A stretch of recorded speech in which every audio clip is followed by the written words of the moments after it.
अरे मैडम, आप कैसी हैं? नमस्ते। हेलो, कैसी हैं आप? क्यों आई हो तुम यहाँ? साहब से मिलने? जितेंद्र साहब को मिलने में कोई गुनाह है? Is it against the law? Shut up. चाहती क्या हो तुम? मैडम, चाह तो बहुत बड़ी चीज है। हम जैसे लोग तो अफोर्ड भी नहीं कर सकते। हम तो मैडम जरूरत से आगे बढ़ भी नहीं सकते। Just get out of here. एक मिनट मैडम,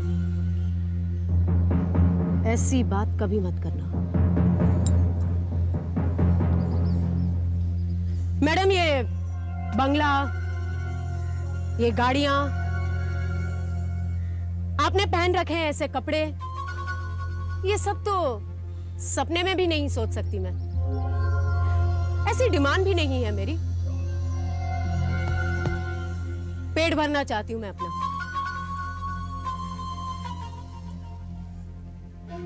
मैडम, गोद भरने के लिए आप कुछ भी कर सकती हैं।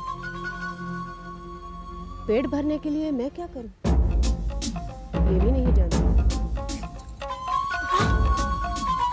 कितने पैसे चाहिए तुम्हें? जरूरत की बात कीजिए मैडम। मैंने आपसे कहा ना, मैं तो चाह भी अफोर्ड नहीं कर सकती।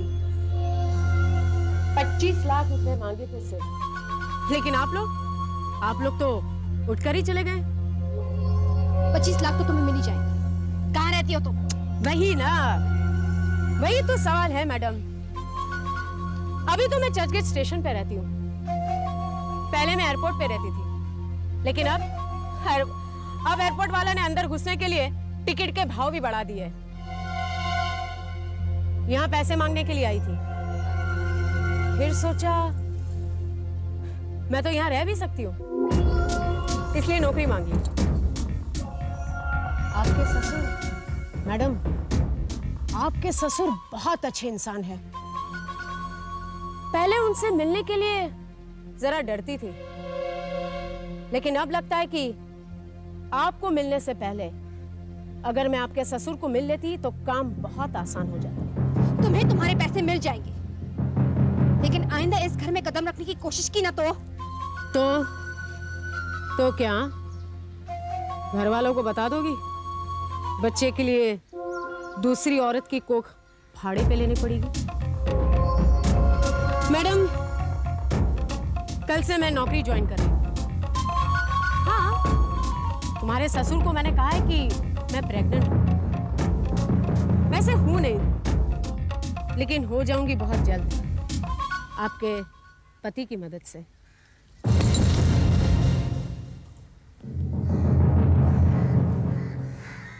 Thank you madam.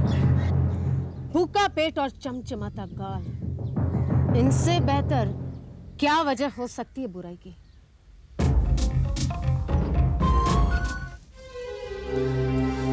पापा जी। हाँ विनीता बेटे, मैं कब से तुम्हारा इंतजार कर रहा हूँ। I'm sorry, वो गोपाल ने मुझसे कहा था कि आप मेरा इंतजार कर रहे हैं, पर मैं। हाँ हाँ बेटे, लेकिन तुम ऐसी डरी डरी सी, सहमी हुई सी क्यों लग रही हो? क्या हुआ? कुछ नहीं, कुछ भी तो नहीं। आपको काम था मुझसे? हाँ बेटा, वो एक औरत अभी अभी मुझसे मिलने आई थी, तुमने देखा ना उसे? मैंने? हाँ हाँ जी। हाँ, तो वो कह रही थी कि वो तुम्हें पहचानती है। तुम जिस गायक से कुछ ट्रीटमेंट ले रही हो, उसी गायक के पास वो काम करती है।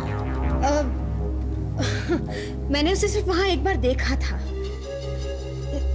मुझे तो पता भी नहीं था पापा जी कि वो वहाँ काम करती है। इनफैक्ट मेरी तो आज तक बात भी नहीं हुई इससे। खैर, वो बड़ी परेशानी में है, तकलीफ में है। कह रही थी कि वो प्रेग्नेंट है और उसका पति उसे छोड़कर चला गया है। कुछ पैसों की जरूरत है उसे। झूठ बोलती है वो? क्या? Of course, I mean to say कि पापा जी, प्रेगनेंसी तो दिखाई देती है ना? हाँ, लेकिन ऐसा है बेटे, प्रेगनेंसी आज नहीं तो कल दिखाई तो देगी ही प्रेगनेंसी। पर वो कह रहे थे बेटा कि तुम जो ट्रीटमेंट ले रही हो उस गायनेक से, उसके बारे में वो सब कुछ जानती है। बहुत ही डिफिकल्ट ट्रीटमेंट है, इसलिए तुम्हें हर रोज बड़ा ही चौकन्ना रहना पड़ेगा।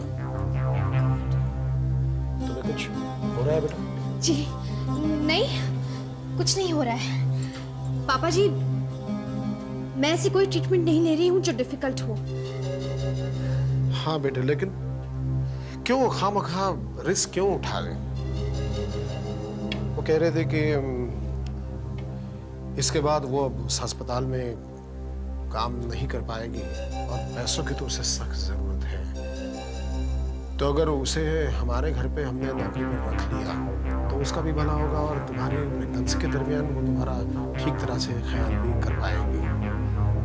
मुझे तो जरूरत है बेटे, जरूरत है। मैं हमेशा तुम्हारे बारे में बड़ा चिंतित रहता हूं और इसलिए ऐसा सोचा कि एक क्वालिफाइड नर्स अगर हमारे घर में रहेगी नौकरी पर तो तुम्हारी प्रेगनेंसी के दरमियान तुम्हें थोड़ा सा आराम मिलेगा।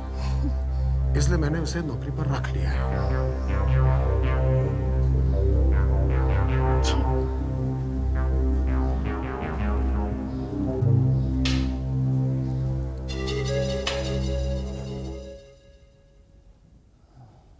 प्रशांत भैया, मैं इन्हें आपसे मिलवाने लाया हूँ।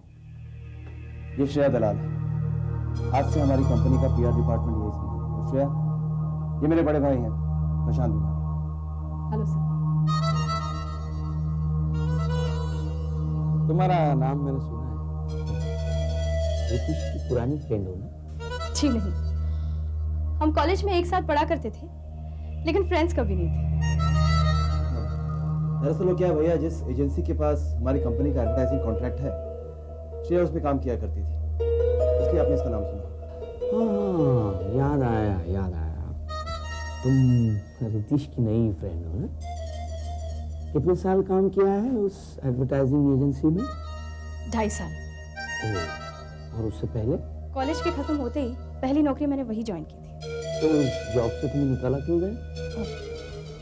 वो भैया, श्रेया के कुछ पर्सनल प्रॉब्लम्स थे, इसलिए उसने वो जॉब छोड़ दी। ओह, आई सी। इसका मतलब ये है कि नौकरी करने और छोड़ने की तुम्हारी वजह हमेशा पर्सनली होती है। जी, मैं समझी नहीं। रितिश समझा देगा। भैया, आज के बाद हमारी कंपनी के एडवर्टाइजमेंट्स के साथ हमारे सप्लायर्स की लिस्ट भी छपेगी। श्रेया आपसे वो लिस्ट लेने आएगी, आप प्लीज उसे वो लिस्ट दे दीजिएगा। चलो Shreya. Thank you sir, I'll get in touch with you. Definitely. जब भी फ्री हो आ जाना, हम तुम्हारी नौकरियां और पर्सनल रीजंस के बारे में बात करेंगे। हाँ? चलो श्रेया।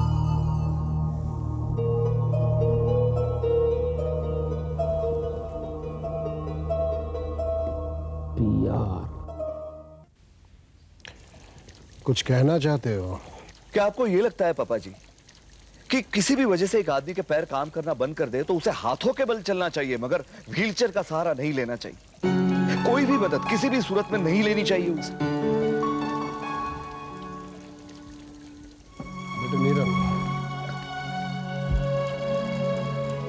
तुम अच्छी तरह जानते हो कि जो सवाल तुमने मुझसे पूछा है उसका जवाब मैं नहीं दे सकता, क्योंकि वो जवाब मेरे पास नहीं है। मैंने आपको बेजुबान करने के लिए सवाल नहीं पूछा है पापा जी, क्योंकि बेजुबान आदमी की चुप्पी से कोई हल तो नहीं निकलता। खैर, क्या जवाब चाहते हो मुझसे?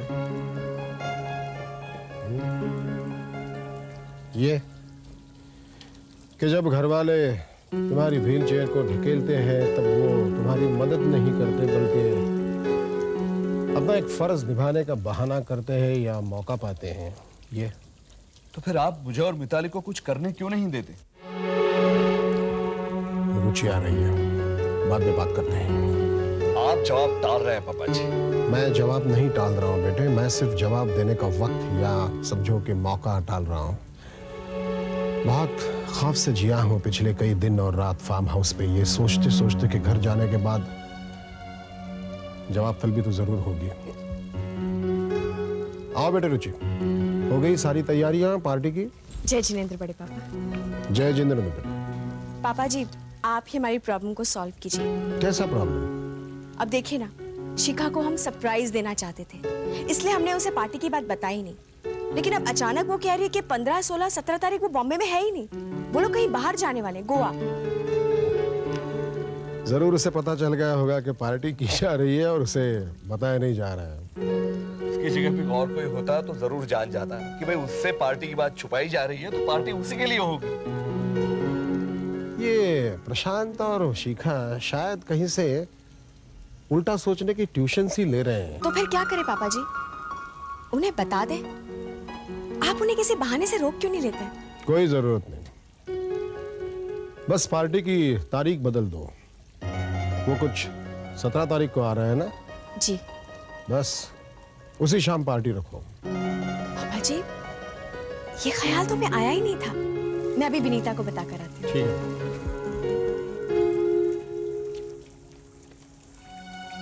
देखा बेटे नीरव, इतनी सी छोटी सी बात का जो बतंगड़ बना देता है, ऐसा ही हमारा राजकुमार प्रशांत जब मेरी और कुसुम की शादी के बारे में सुनेगा तो क्या करेगा?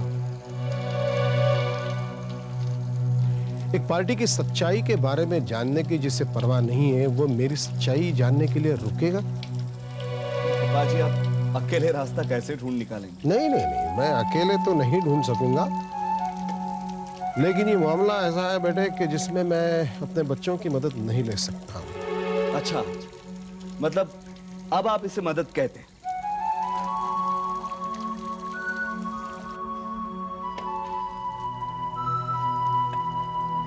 बेटे नीरव, अभी अंदर घर जाते हुए अगर मैं तुम्हारी इस व्हील चेयर को धकेल दूं तो तुम्हें अच्छा नहीं लगेगा, मगर और कोई धकेलेगा तो तुम बुरा नहीं मानोगे। वजह जानते हो क्यों?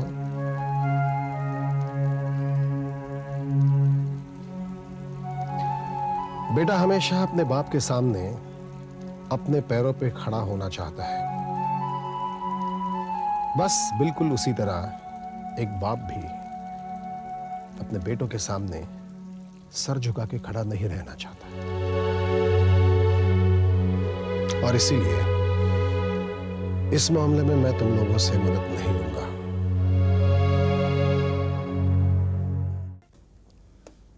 आज का दिन कैसा रहा ऑफिस में? कोई मतलब नहीं।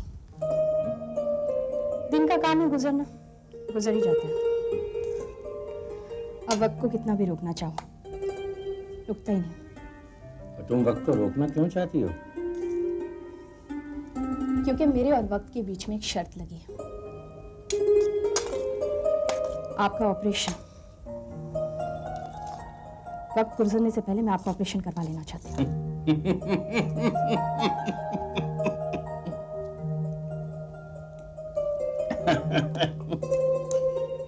24 घंटे मेरे ऑपरेशन के बारे में सोचने से क्या पैसे मिल जाएंगे तुम्हें? नहीं, लेकिन हौसला बना रहेगा। गलत। पिछले 2 साल से कैंसर के साथ जी रहा हूं मैं। मेरा हौसला टूटा नहीं है। उसकी वजह है मेरा हंसते रहना। पर दुख तो मुझे एक ही बात का है कि मेरी बीमारी तुम्हारी हंसी पे लग गई है। अगर आपकी बीमारी मेरी हंसी को लग गई है ना, तो आपका ऑपरेशन मेरी वही हंसी फिर से जिंदा कर देगा। आपका खाना हो गया? चलिए। वाह, काट देना मेरी बात को। श्रेया, इतना सेल्फिश मत बनो। सारे दर्द की जिम्मेदारी खुद पर लेकर तुम्हारी जिंदगी से मुझे बाहर मत करो। खुद मुझे अपनी जिंदगी से बाहर मत करो श्रेया। तुम्हारी फिक्र करने का हक है मुझे।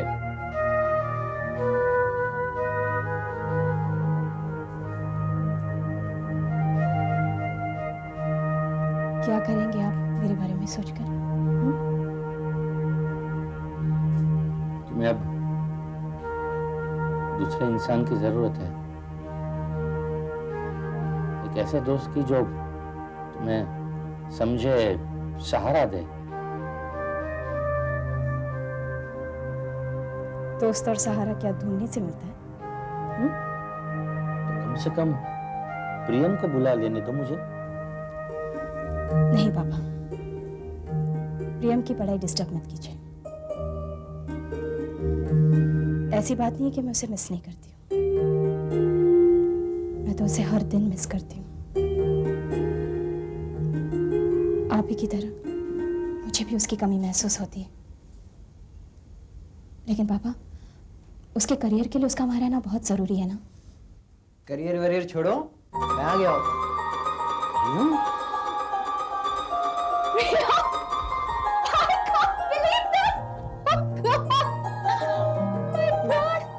तुम वापस क्यों आ गए? मैं कॉलेज छोड़ के नहीं आया हूँ। दरअसल वैकेशंस मेरे चल रहे थे, तो मैंने सोचा कि घूम लिया जाए। तुम घूमने आए हो और तुमने मुझे बताया भी नहीं। कल ही मैंने तुम्हारा ईमेल पढ़ा था। दरअसल मैं आप लोगों को सरप्राइज देना चाहता था। लेकिन तुम पहले बैठने तो दो इसे। एक मिनट, तुम्हारे पास पैसे कहाँ से हैं टिकट विकेट के लिए? ये मैं अपने पैसे थोड़ी आया हूँ, तो मेरा एक दोस्त है, बस उसी के साथ आया हूँ मैं। तुम्हारे दोस्त ने पैसे खर्च किए? एक्चुअली वो मेरी प्रोफेसर है, मिसेस तृष्णा सिंह, बस उसी के साथ आया मैं। तुम्हारा सामान कहाँ है? उसी के साथ मैं होटल में ठहरा हुआ हूँ। तो वो तुम्हें लेकर आई है? किसी और के वाइफ के साथ तुम घूमने आए, उसी के साथ तुम होटल में भी ठहरे? श्रेया, मुझे इस बात के पैसे मिलते हैं।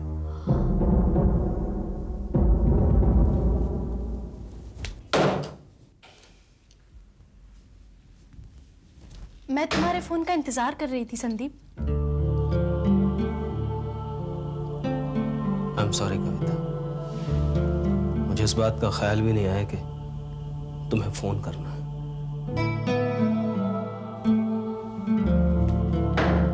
इसका मतलब आगे से मुझे तुम्हारे फोन के लिए इंतजार नहीं करना है? बस कुछ ऐसा ही समझ लो। मैं ऐसी कश्मकश से गुजर रहा हूं कि यार मोहब्बत वगैरह के लिए मेरे पास वक्त ही नहीं। प्यार कोई टाइम पास था तुम्हारे लिए? संदीप, तुम तो कह रहे थे कि हम शादी करके जोहानिसबर्ग में सेटल होंगे। तुम अपनी मम्मा को यहाँ छोड़कर मेरे साथ साउथ अफ्रीका चलने के लिए भी तैयार थे। मैंने तुमसे झूठ नहीं कहा था कविता, लेकिन पिछले कुछ दिनों में अचानक मेरी दुनिया ही बदल गई। कुछ ऐसे बुनियादी सवालात पैदा हो गए हैं कि मैं खुद अपनी बुनियाद से कट गया हूं। मैं तो समझ रही थी कि हम एक दूसरे के होने की बुनियाद हैं। झूठ समझ रही थी तुम, पर झूठ समझ रहा था मैं। प्यार, मोहब्बत, ये जिंदगी की डाल पे खिला हुआ सबसे खूबसूरत फूल, जो सबसे ऊपर खिलता है कविता। लेकिन जब जड़ ही उखड़ जाए तो सबसे पहले यही फूल कुम्हला जाता है। नई जड़ें, नया पेड़, नई जिंदगी उस फूल में ही होते हैं ना संदीप? लेकिन इस वक्त मैं नई जिंदगी को नहीं ढूंढ रहा, बल्कि अपनी उखड़ी हुई जड़ों के लिए नई जमीन को तलाश कर रहा हूं। तो तुमने अपनी माँ की दुश्मनी की विरासत आखिर अपना ही ली संदीप। विरासत नहीं कविता, ये दुश्मनी मेरी खुद की कमाई है। एक बात पूछो संदीप, तुम्हारे दिल में इतनी कड़वाहट किसके लिए है? जिसने अपने मकसद के लिए मुझे जन्म दिया है। कविता, तुम यहां से चली जाओ, मेरे पास तुम्हारे लिए वक्त नहीं।